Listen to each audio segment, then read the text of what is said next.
we just summed up a plan for everyone to turn around their year just by doing the things that everyone already knows they need to do, but very few will. If you're not getting educated about local and national real estate market conditions, housing trends, obviously news that's going to affect the market, you're doing yourself and your client base a disservice. This is the Knowledge Brokers Podcast. I'm Tom Toole here with Byron Lazine. No Lisa this week, but that's okay. We've got you covered. And we're going to talk about, this is a startling number, and I think a lot of agents need to pay attention, Byron, that the U.S. housing market, according to Redfin, now has 500,000 more home sellers than home buyers. We're going to talk about the pending sales decline in April by 6.3% nationally. And we've got President Trump and Jerome Powell having a little bit of a powwow at the White House to talk about interest rates. Let's start off with this Redfin study. And I want to talk about this number here. And this is pretty incredible. Bobby, I'll send you the chart on this. So in April 2025, according to Redfin, there were nearly 500,000 more U.S. home sellers than home buyers. Obviously, there's a metro analysis here. I mean, you're seeing numbers in like Miami, Florida. There's 21,672 home sellers compared to 7,280 home buyers. That's almost 200% difference. Then you go to the other extreme, Montgomery County, where I live, Newark, New Jersey, Nassau County. They're seeing 4,600 home sellers, 7,500 home buyers. Newark is the most extreme with a 47% delta. The reality is the market's starting to move here, Byron, and we're seeing that home sales are basically flat. We're going to talk about that. What's your observation here? Because a lot of agents aren't really understanding how to run their business in this kind of climate, and I think there's an opportunity to really take some market share. Well, one, to steal our friend of the pod, Lance, and he did a great job outlining this, to steal one of his common phrases when he explains today's market, there is a true bifurcation going on across the country. So you hear Redfin's number, 500,000 more home sellers than buyers, and it sounds like we're heading towards massive price pressure on the down. Because when you have that type of imbalance, there's more negotiating power for the buyers, and there are sellers that have to sell, and they set new comps, and those numbers move down. That's naturally how you would think about that, but it's not every market. So these numbers are driven primarily in Florida and Texas, and now Arizona creeping up. But it's some of these Sunbelt states and Florida and Texas where you have huge populations. They're driving the gap for this national number. So you have to take that into consideration. You mentioned Miami. There's 198% difference between sellers and buyers market. West Palm, Fort Lauderdale, those are your top three. Austin's been in the top 5 for 3-4 years. They're number 4. Jacksonville, Tampa. Okay, I'm 6 deep. I haven't said anything besides Florida or Texas. Yep. Then you got Phoenix. So that's where it's happening. Now, what all of us need to do as knowledge brokers and agents who are building strategy for our clients is we need to price into the market that the next 6 months are going to be very different than the last 6.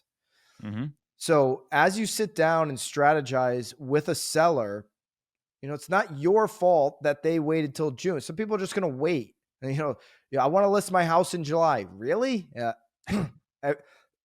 Everybody's drinking high noons on the beach with Tom Toole. They're on the shore. Happy dads, Byron. They're using Tom's beach. So happy dads this year for Tom Toole.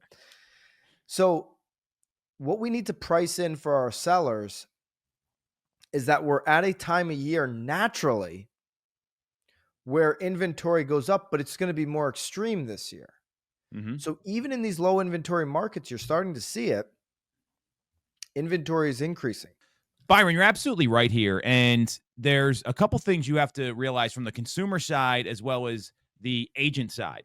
So for consumers, this has got to be happening at the first meeting. Hey, we're into a time of year where at any given week, there's 1/6 of the population is going to be on vacation. It may take a little longer to get the property sold. If you look at some of the seller surveys that are out there, over 81% of sellers feel like they're going to get their asking price. That's their anticipation coming into the market. Now, BAM did a great job with that a couple of weeks ago with one of the articles on the site. And when you look at Lance's analysis here, I mean, there's very few places that are considered sellers markets or balanced markets. And typically it's in like the Northeast or major metro areas. Balanced markets are listed as like DC, Philadelphia, Chicago, Kansas City, Missouri, New York, Minneapolis. And then you've got sellers markets, and there's very few. I mean, you got Baltimore, Providence, smaller cities. And then they're going to counties, which I found very interesting because the suburban market here is very different than what we're seeing in the city of Philadelphia. So I think that's a great point to be talking about with folks, especially if they're moving from the city to the suburbs or vice versa. And this is where it's critical to know the local data. So Byron's communication guarantee, critical with sellers right now. You've got to tell them, hey, here's when you're going to be hearing from me. Here's the plan. I'm going to be updating you on a regular basis. We talked about this last week before the holiday weekend. And you're going to have to service a client like you had to service them before 2020. And this is the thing that maybe 13% of agents know about because the other 87% are new to the business based on that failure rate we see every 5 years. There's an opportunity here for folks that know how to work a listing, know how to keep their clients engaged, know how to have tough conversations in a professional way. And the folks that just like throw their hands up in the air or they avoid the tough conversations with a seller, especially, or with home buyers, they're the ones that are going to have a tough time in this market. This is a very skill-based market, and there's going to be about the same amount of homes that sell compared to last year. I mean, everything's flat from what we're seeing. So this news, I look at it as welcome news. I look at it as opportunity from a business standpoint. From a consumer standpoint, you've got to be real about the data, and the data doesn't lie. The more you can talk to your clients with data, the better off you're going to be. Yeah, there was something before I almost, when I was talking about pricing the market before I almost died, coughed so hard and died. How do we price it into the market so that if you are listing over the summer or in the second half of the year in general, as inventory is going to increase in every market, even these seller markets, inventory is going to increase. And as the rates stay around 7%, there's going to be, there's going to be limited buyers. Buyers drop off. I know we've had 13 something straight weeks of year over year mortgage application increase, but it's the low levels since 1995. We're not talking huge levels. So as buyer demand fades second half of the year, as it does, the only way you get a bump up on that is if you get to 6% and listings increase. You have to price in today's market. And Lisa said something when the three of us did the role play on BAMX. We do a members only role play on Tuesdays right now at 9 a.m. You have a market. Today's close prices are reflective of 2 months ago. And in 2 months, the close price is going to be reflective of today. We need to price in the new reality. And if we want to get ahead of where inventory is going to be in 30 days and not have to make that adjustment, then we need to factor those elements of the market into right now. And so it comes down to our presentations, not just our skills, but an evolved presentation. I don't think your listing presentation should be static. I don't think it should, we updated our listing presentation in January and we're going to roll it out for 12 straight months. I was just on a Zoom call with Ryan Serhant and his agents and his community, and him and I were talking about this. There should be customization, adaptability. You should be able to personalize the listing presentation on every pitch that you go on. There's going to be core elements and packages that you're going to talk about with everybody. But as the market changes and shifts, those three ways that we know to price, there's a different conversation around them. Every property is different. Every presentation is different. Every personality is different. Have adaptability. Continue every month to look at the presentation.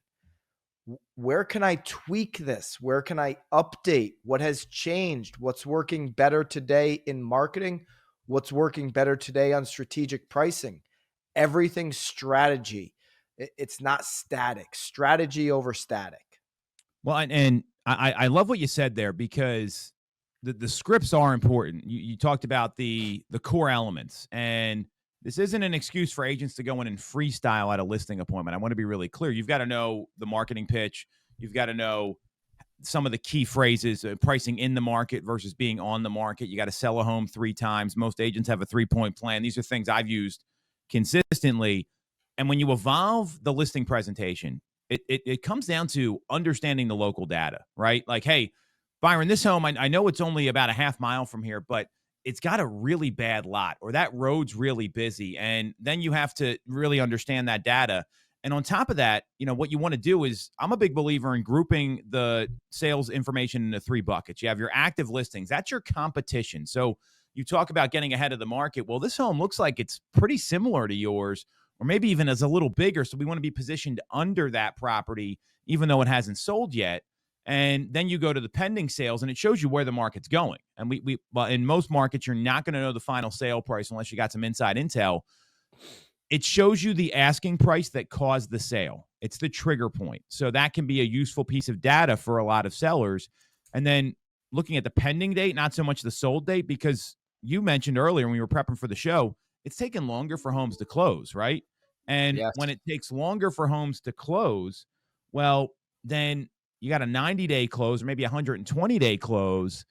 Well, that's a 4-month-old sale before it even settles. So that's where the market was, not, today, May 30th, but really like January 30th, which was a little bit of a different time. So that's where you've got to really understand this data. And way too many agents, I find, they tell me, hey, the analysis is easy.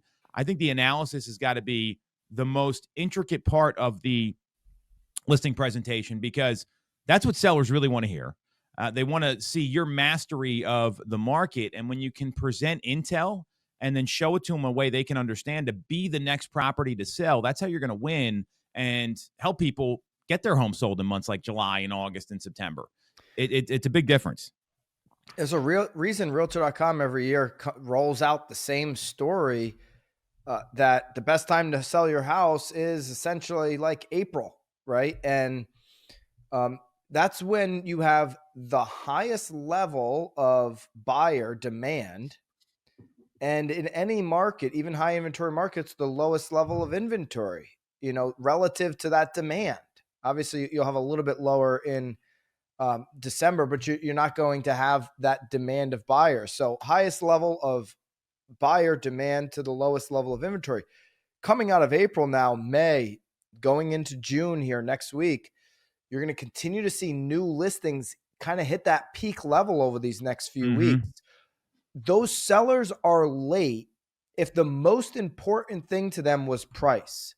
The highest prices happen in June. That's reflective of an April market. That's reflective of early May demand. It's not reflective of what's happening this weekend. It's not going to be reflective of what's happening the 4th of July weekend. You can see 4th of July weekend, you'll see a real drop off on home tours and showings and mortgage applications and demand as people start to ride out those vacation plans. I'm in Naples.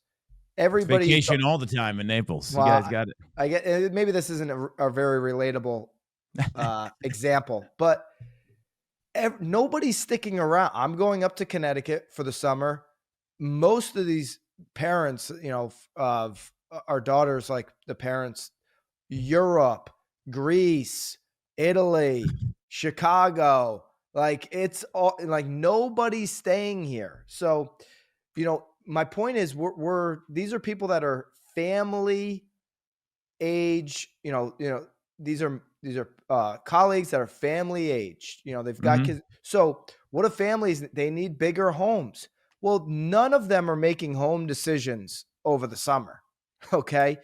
And you're going to get that across the board. You can spread that out in your market and say, yeah, there's just going to be less people making their move over, whether they're vacationing or not.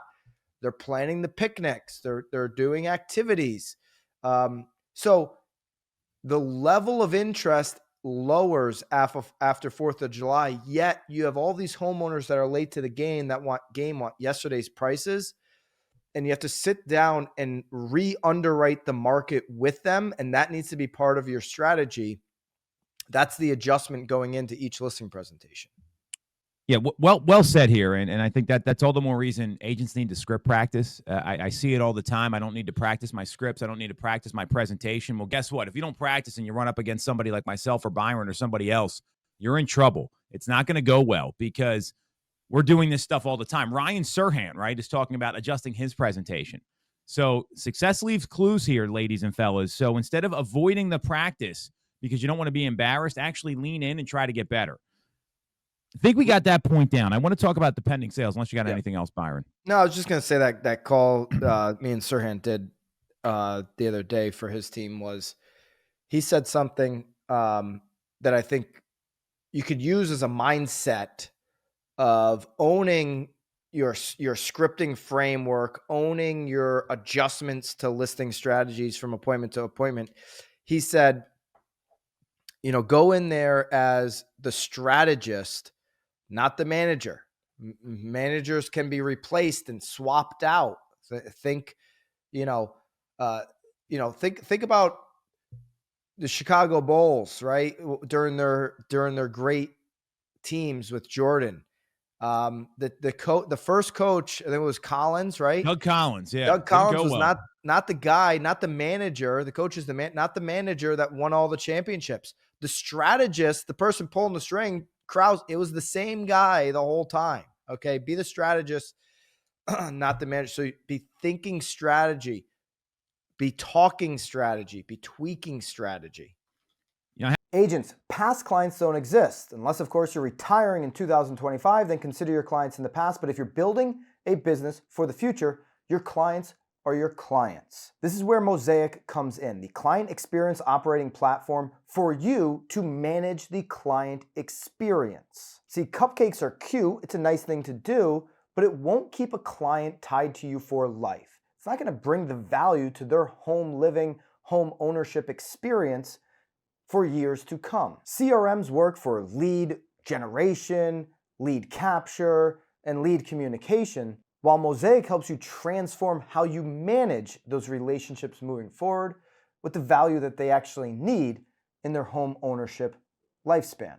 So don't wait, check out mosaic.io or find the link down below. I had an appointment yesterday with a seller that had gotten referred to us by a close client, and the home didn't sell last year. And what you're talking about, Byron, is exactly what he was looking for. He said, I want someone that's going to have a plan. I want someone that's going to be hands-on and doing things to make the home sell. And, we talked about pricing. Obviously, that came up anytime there's a listing that doesn't sell. It wasn't an unreasonable pricing expectation on his end. It was, hey, what he had questions all about the strategy. That's what he was focused on. And he wanted to know, hey, what are you going to do to get people through here? And that was his pain point. It wasn't price. A lot of people think these expired listings or these homes that don't sell, it's always a pricing issue. I mean, this was a fumbled listing, and I'm pretty clear he's going to be moving ahead, and he likes the strategy, and that's what attracted him to us. And by the way, the person that referred him was also an expired listing right down the street from him a couple years ago. So it's there's a way to build that niche to really serve clients and attract some business. I'll say this too. Look at everything that you offer in terms of your marketing and exposure in your listing presentation. And if you don't have a framework on how to explain strategy for each and every item that you offer, get working on that now. Right. So as an example, if somebody was previously listed or they're just interviewing other people and they previously had a listing video, Tom, what was you and your agent's strategy? What was your last agent's strategy with that listing video? I see you had a video. What was the strategy behind it? Well, they just posted it on YouTube. Yeah. I don't know. I'll get more, right? Be able to articulate why a video only matters when you're running YouTube ads, when you're running Google ads, when you're running Meta ads to the video. If your listing agent who has 212 IG followers is putting it on their IG and they've got 12 subscribers to YouTube, guess what? The video was a waste of your time, your cleaner's time, your pocketbook because you paid the cleaner, and an extra, that money could have been spent somewhere else on the production of the video. Video production costs only matter with either high levels of organic exposure or an ad being placed behind it. Here's a strategy we have to target buyers who are clicking on properties, on homes, on Realtor, on Zillow in your market. Well said. I think that's what consumers really want to know. I mean, most times they get a half-baked strategy. It just sounds good, and they're trying to win on personality. It's why I go crazy every time I ask somebody, "Hey, what's your strategy for listing a property on Zillow?" What do you mean? It's fed through the IDX from the MLS, and it's going to be on Zillow. You don't have a Zillow strategy. It's why I love the Zillow showcase. I can drive higher comp, and I can actually have a strategy when I go in. Like I have a strategy that works to get more exposure on the biggest platform. Want to hear about it? What everyone else you're interviewing, do they have a Zillow strategy? Do they have a portal strategy? Do they have strategy for everything you offer, and be able to question, did they walk you through their strategy, or are they just walking you through bullet points? It's really important in a presentation to be strategic. Usually it's the latter. So, with that, let's talk about these pending sales, Byron, because I think this is something agents need to start to acknowledge. And there's also an opportunity out there that I see from some research that another Lance Lambert piece of research that he put together about median age of first-time marriage and first-time home buyers. So pending sales, this just got released yesterday. Nationally, home sales dropped in April by 6.3%. Compared to 1 month ago, pending home sales fell in all 4 U.S. regions. And I don't think this is surprising. Locally, we're seeing that our pending sales are down in the in the bright MLS service area and the greater Philadelphia area. We're down 1.9%. Closed sales are up 1.4%. I'd call that flat. Obviously, we're seeing some places where there's some larger declines. This tells me that now that we're into the summer season, agents that are calling it a year already, because there's a lot of them, that you got to dig in. And I mean, there's still deals to be done, but it's going to be a dogfight out there.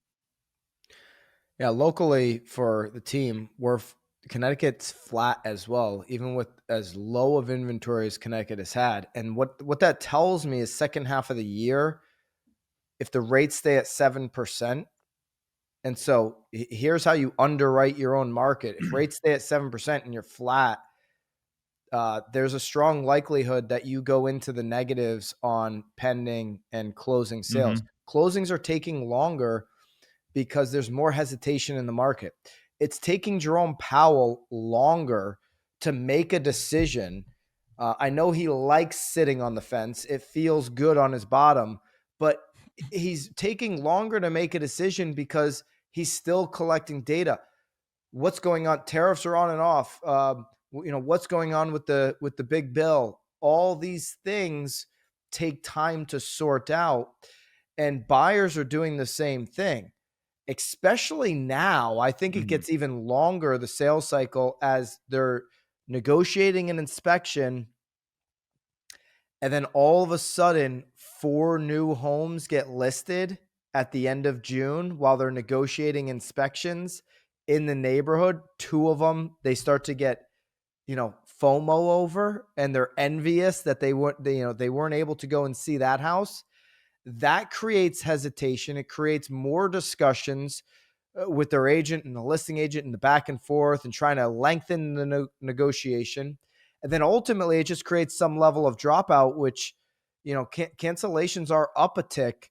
And so I think this is going to get, depending on how high the rate is throughout the summer, this is going to get intensified. Meaning the market's going to get softer over the summer. And I don't think, we're headed for some huge issue. We're already at 4 million existing home sales. That is like the floor. That is as low as it gets. We're at 1995 levels on mortgage demand. Like, we're already at lows. We're already at the floors.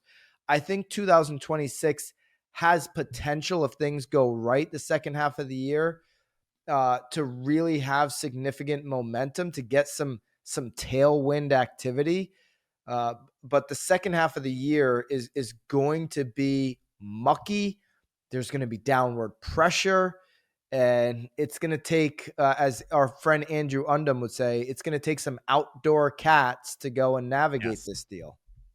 Well, and this again, we talk about skills a lot on this show, and we talk about it, with BAM, and obviously a lot of the content we put out. And the reality is that there's some people out there that just they don't want to work on their skills. They think they figured it out. It's the know-it-all avatar that Serhant has described, or the freestyler that they think they've got it all figured out. And if you want to service a listing or service a buyer in this kind of market, you got to be prepared, one, to be in working with them for the long term. This isn't like a 60-day turnaround anymore, Byron. This is going to be, I might be working with these people for 6-8 months. Like that's the expectation. You think about the seller prep.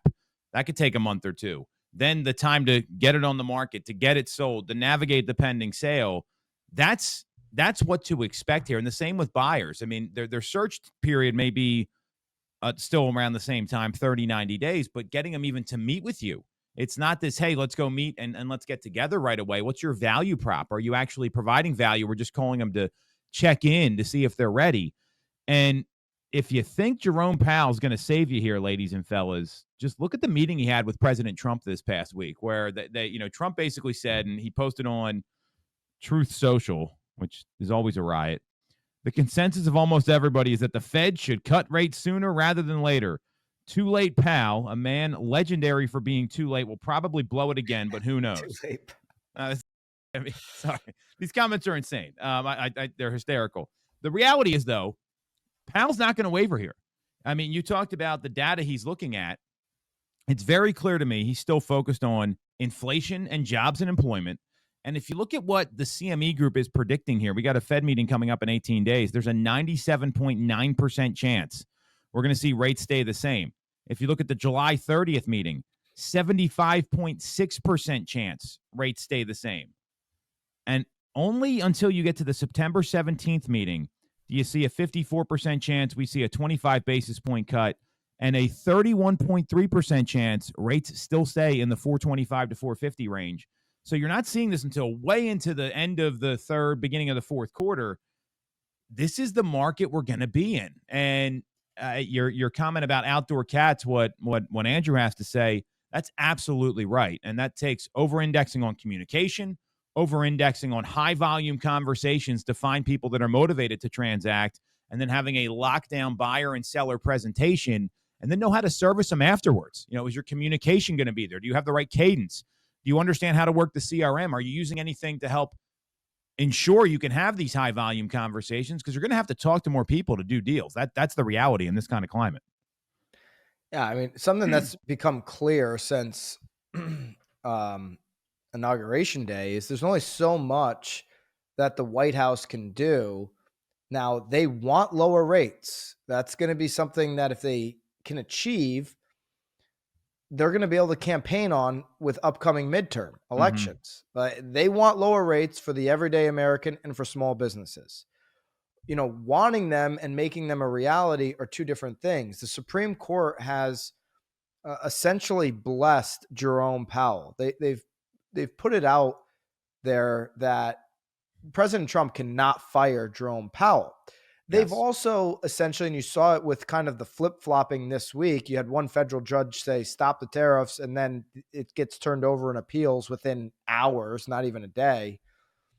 Supreme Court's also blessed, Trump's ability to make some of these executive decisions in his power. So, what they haven't done is given all the power to President Trump.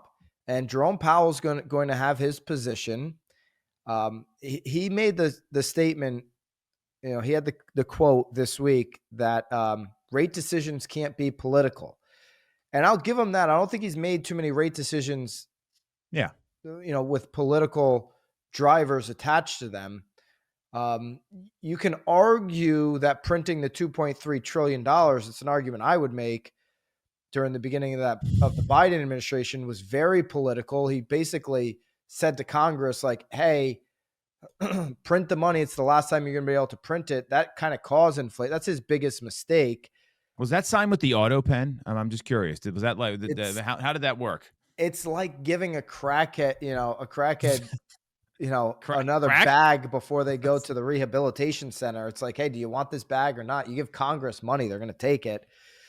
But it's very clear they're going to take it, and they might bring it into the White House. You see, they're looking at that again. Oh boy, the library cocaine deal. But Jerome Powell's not lowering these rates outside of a labor break, and residential construction has not seen a decline. That's an indicator number one that you're going to have a labor break. Haven't seen it. Saw unemployment this week go to 240,000. That's 10,000 above the 4-week moving average of 230,000. You got to get the 4-week moving average up above 250 to really start having hard data to suggest that the fears of a soft labor market are becoming a reality. We're nowhere close to that right now. Every time we get 1 week pop, of the 240 range like we saw this week, we go down to 220 the following week. Now, if next week it comes in at 260, now we've got a 2-week average of 250. Does the 4-week average over the next couple of weeks get there? That'll be something to watch. Then you're starting to stack up, at least 2 weeks, and you could start to make the argument that some of the soft data suggests we could be trending. We're not there. You either have the labor break or you have some unforeseen black swan event. The Fed's not going to go and start buying mortgage-backed securities again unless they have an event that dictates them to do it. Treasury auctions are soft. This big, beautiful bill, as Trump puts it, I don't find it to be that beautiful because it continues to spend, has made auctions soft. Why would you? Here's a good way to think about 30-year fixed rates, Tom. Why would you, as an lend money on a 30-year fixed mortgage at anything lower than you can get on the 10-year or the 30-year that the government? And why are those rates continuing to rise? Well, because the auctions there's not enough buyers. So the 30-year fix is going to stay above those numbers, and those numbers are going to stay high because of the deficit, and there's no reason for the Fed right now to manipulate and stimulate that market. Well, yeah, and these are the brutal facts, right? In business, you have to acknowledge what's going on. So for all our agent friends listening, that means it's going to be a dogfight out there, and that means you might need to double or triple down on your conversations and lead generation efforts, and it's going to be harder to do deals. And this is what it was like before the pandemic, and we know what the stats are. So now I want to share an opportunity here, Byron, and I think this is where a lot of agents make a mistake. Based on some data and research from Lance Lambert. He just put these charts out with ResiClub. I think it's one of the best websites to go to if you're an agent, where he broke down how the market's being transformed by lifestyle delays. And I've seen this firsthand, where Lance looks at the median age at first marriage and then the median age of first-time U.S. home buyers. So, I mean, that number has jumped substantially to 38 years old last year, just from 33 in 2020 and 2021. 22, it jumped up to 36, back down to 35, then at 38. So, I mean, you're talking about a 5-year jump.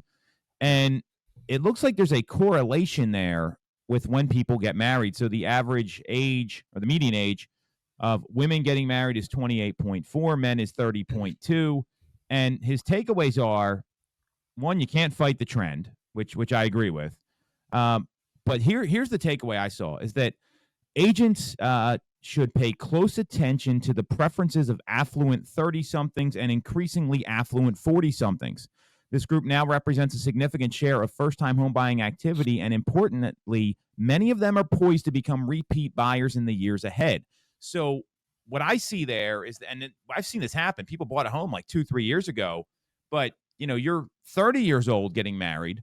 Well, you might be having kids a lot sooner. Your house may get a lot smaller quickly. There is a missed opportunity here if you're not working your closed clients, because I'm seeing them boomerang back into the market a lot quicker than what we've seen in the past, even though home ownership length has gone, on the other end, where it's up north of 11 years. This is an opportunity for a lot of the agents listening.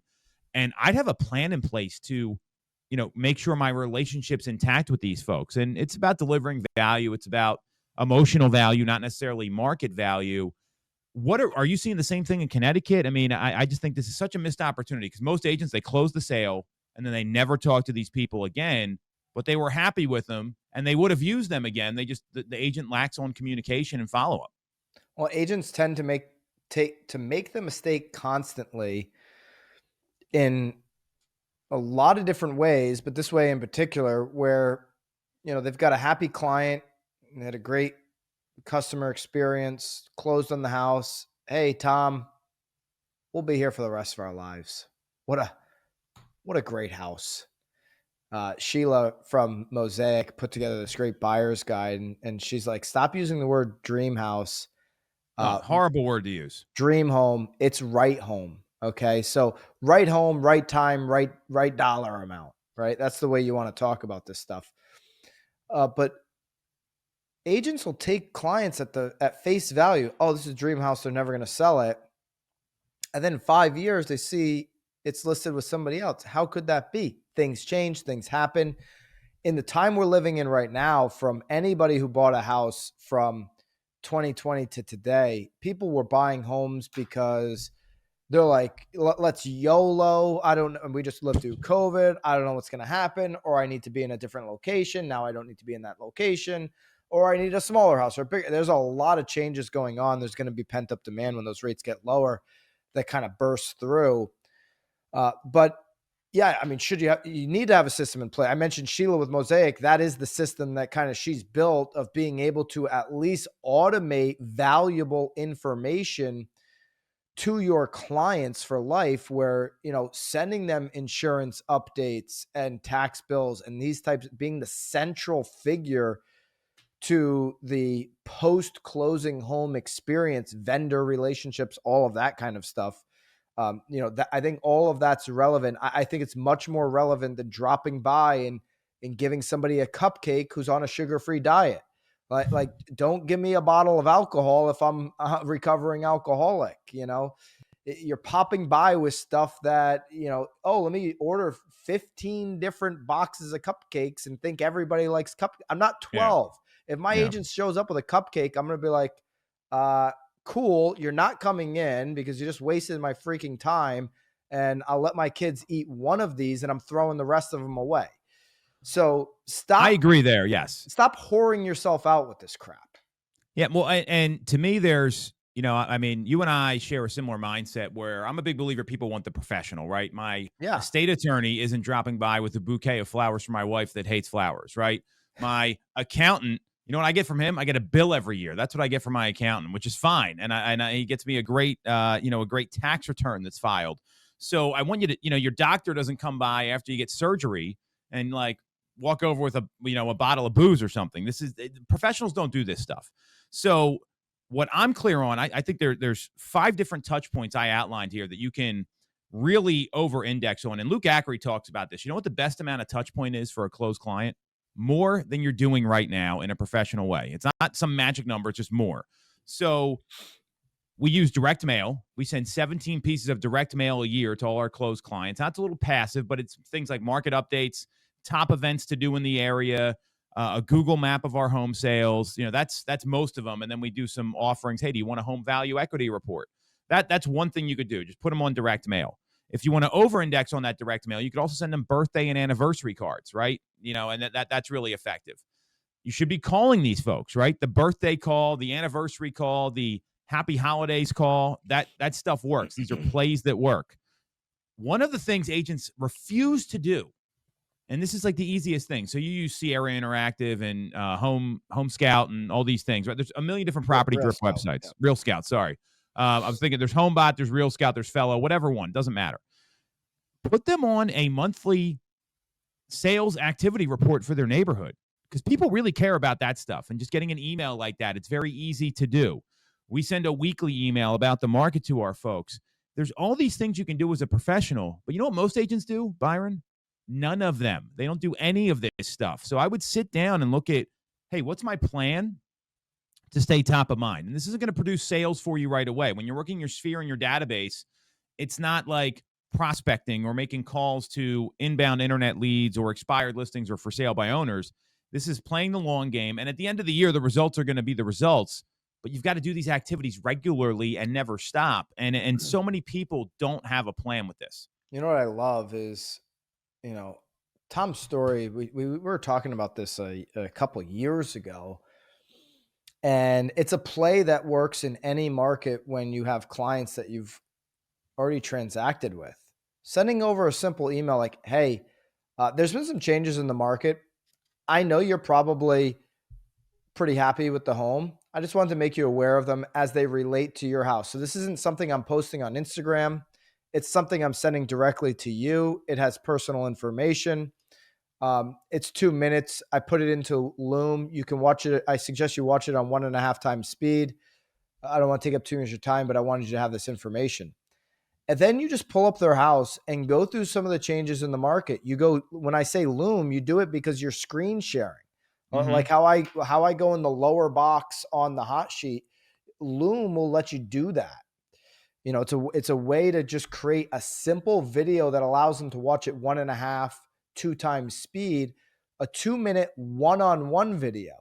I know a lot of agents want to create something special for IG and some video that, you send one-on-one videos like that. And I'm saying Loom because this experience is better than like kind of where, Bomb hasn't technically, they just haven't advanced far enough to, and I mean, you may disagree with me on that. That's just my opinion, but I don't even think the technology matters, Byron. I think it doesn't what matter. matters is you're doing it, right? Yeah, And I think that's the point. Yeah. So I say Loom because it's cheap. It feels the end product feels 2025. It's something that a consumer might already know, and it's just a simple click and like, oh wow, Tom just sent me a 1.5-minute video about the different changes and how he's thinking about maybe it's macroeconomic changes to how the market's being impacted. It's just local. It's just what's happening to your house. I'd make it specific to them, 1v1, like the YouTube golfers say, 1v1 style. Well, this is a play that works. I mean, Jimmy Burgess has talked about this a lot, where he comes out and he does the video CMA, the CMA a day. Yeah. I mean, that's the same kind of thing, and it's an effective way where if you're not getting in front of people, like some folks, they want to talk to you and they want to get some more information before they decide to meet. And I'm a big believer that just giving them some value instead of just forcing the meeting can go a long way. But the point is, do something. I mean, you go onto the BAMX resources. I mean, there's a million different ways you can work your closed clients, and that's going to pay off for you in the long term. And you already acquired the client. Now you're maintaining them. It's a different mindset. So there's a big missed opportunity here for a lot of agents seeing this report. If you commit to 5 of these 2-minute videos for clients you've worked with in the past every day, how much better are your presentation skills going to be? Oh. I was talking to Coyne, who's the chief tech officer for Serhant, or the chief experience officer. He runs technology, runs AI for that company. And we were chatting last night. He said, man, that call you did, for our agents and the community with Ryan, like, he's like, the command that you have of first of all, he's gassing me up, Tom. He's like, the command of the camera. Great job, buddy. But I said, Coyne, like, I mean, I'm doing the hot sheet every single day. I'm doing multiple pods I've been doing the style of the Real Word podcast, this kind of style, for like 12 years now. So when you do something every week, every day, you find ways to do it better. Your presentation gets crisper, cleaner. You articulate things in ways that people understand them. The more that you do it, those 1v1 videos makes you sharper. Your presentation skills. Tom, we did 5 a.m. call. Oh, like 7, 8 years. Yeah, at least 8, 9 years, I think. How much better in just doing a 5-minute message at 5 a.m., 5, 10 times a month. You and I split a lot of that work, and Lisa came in towards the end and was splitting that work with us. How much better over those years did you become at fast, rapid presentations? Well, I mean, it's incredible what that does. And I was doing, since 2016, we've been doing videos to our clients. People are like, I can't believe how good you are on video. I'm like, I've done thousands of these videos. Then I would take the 5 a.m. calls, turn them into a video, and it helps you speak more proficiently. You don't hear a lot of umming and ahhing when Byron and I talk, right? I mean, that's a classic mistake for people that are speaking, but it's all about getting the reps in, right? David Goggins said this: if you're afraid of something and you're not good at it, put in the reps and it's going to make you better. And that's what all this stuff does. At some point, you got to stop practicing and stop thinking about it and start doing. And that's really what separates a lot of people from being successful and not successful. It's the ones that actually implement and just want to get it posted and want to get it done. I was talking to Bobby after we were at Abe and Louie's, right? And Abe and Louie's in Boston. Shout out to Abe. Yes, it's Byron's an investor there now, apparently. I own the French fry machine. Yes. But he was talking about how with the social stuff you guys do, at some point it's like, just get it out. Like, get it out there. Let's see what happens. We can make it better the next time. And that's what people that succeed at a high level are doing. And I think there's a big miss there if you're not doing that. At some point, you got to get out in the arena and just do the thing and get better at it. And it's not about practicing on paychecks, because I hate that. It's, you get proficient enough. Let's see how it goes in real life. Yeah, if this season, this spring season, which you're listening to the first half of the pod, it's like, man, the spring is when I really should have taken advantage of some of the tailwinds in the market. If this season's been hard, because I talked to a lot of agents where it is hard right now, and there's some sad stories out there, Tom. Some credit cards that are pretty jacked up from trying to make it through the end of COVID. Maybe had to take care of a family member. You have a suppression of sales. The business hasn't gone the right way. If you're feeling that way, take that L and let it fuel you over the summer. Forward momentum's a real thing. That fuel of that L. Anthony Edwards said they just lost the game against Oklahoma City, the Minnesota Timberwolves, and they're out of the playoffs. And he said, I don't want to hear anything from Anthony Edwards. This guy's a clown, but keep going. Well, listen, I don't doubt that he's going to get into the gym. I hope so. Kobe style. And he said, listen, I'm just going to say it. I'm going to work. Nobody's going to work harder than me over the summer. And whether that's true, maybe he's the third hardest worker or the 13th or the first, that mindset of saying, you know what? This summer, I just came out of a hard season. I took the L. This summer is going to be mine. While I'm seeing, the top 0.5% in my market drink Happy Dads on the shore in Jersey, I'm going to be working. I'm going to be putting in extended hours. Okay. And that's the mindset you have to take right now. If you came out of an L season, if you came out with a lot of wins while everybody else is vacationing, drink a Happy Dad. I got no problem with that. My point is, you got to recognize the season that you're in and use that L to push you forward and push you through it. This is why you have to track and measure your business, right? I mean, you just summed it up that so many folks, they're coming into the end of May, right? I got things coming, Tom. Well, and they're, things are happening. More to come. And I'm like, you know what? You have less to come because it's May and you're already way behind. You're going to have to work maybe 5, 6, 7 times as hard as everybody else just to get back where you want it to be. And tracking and measuring is so important. Every month, what we do at our team meetings is we show them historically the book of business that we've done over the past 6, 7, 8 years, how much percentage was put under contract each month. And that's real planning. These are real facts. And every market has a different seasonal flow. So you can't just go outside and say, this is what happens. You got to look locally at what's going on. And you could even chart that at a market level, I'm sure, with the MLS and doing some different things. We look at our team. I pull those same numbers. Yeah. I pull the MLS numbers. So I'm reflective of the market versus our team. Sure. And I think that's even smarter. And either way, there's some sort of basis for that. And if you're not getting real with, I need X% done by when, and you think you're going to be able to catch up, you're in a lot of trouble. And this is what business owners do. We talked about a couple basics here today, Byron: acknowledging the facts in the market, working your closed clients, working on your scripts and dialogues, and making sure you're tracking and measuring your business and putting in the reps and actually doing the activities. Well, we just summed up a plan for everyone to turn around their year just by doing the things that everyone already knows they need to do. but very few will. Yeah. I mean, we mixed in some of the obviously economic stuff on this pod, but this one got pretty this is one of those where you share it, share it with somebody in the industry, share it with an agent that you care about. The best way to support this channel, if you're on YouTube, is to hit the subscribe button. It's absolutely free. It's simple. You're on the video right now. Go down and hit subscribe. Tom and I would really appreciate it. Lisa appreciates it too.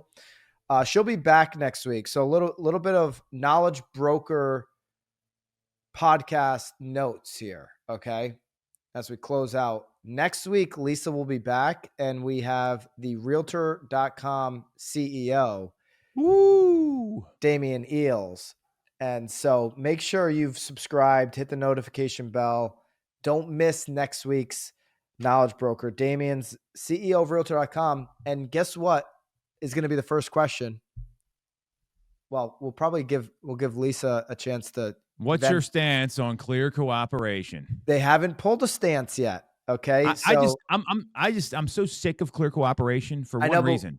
If we don't think it's good. No, we got to ask it. I agree. Let's ask the question, but we're going to ask Damien about a lot of different things. They're doing realtor.com is doing a lot of home ownership stuff, and he's got a lot of insights. We never got into it on the last pod about like Australia's compensation levels, how that has, taken shape.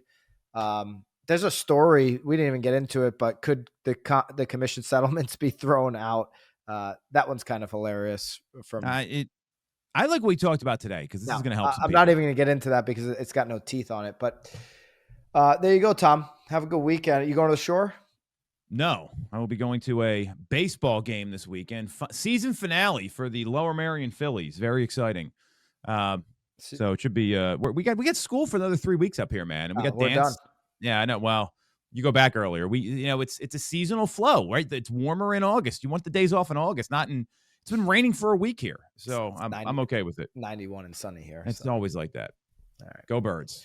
Have a great weekend, guys. Thank you so much for checking out this week's Knowledge Brokers podcast. If you want to take what we're doing here at BAM and use it in your own business, join us over at School. We just switched BAMX into the #1 education and community platform.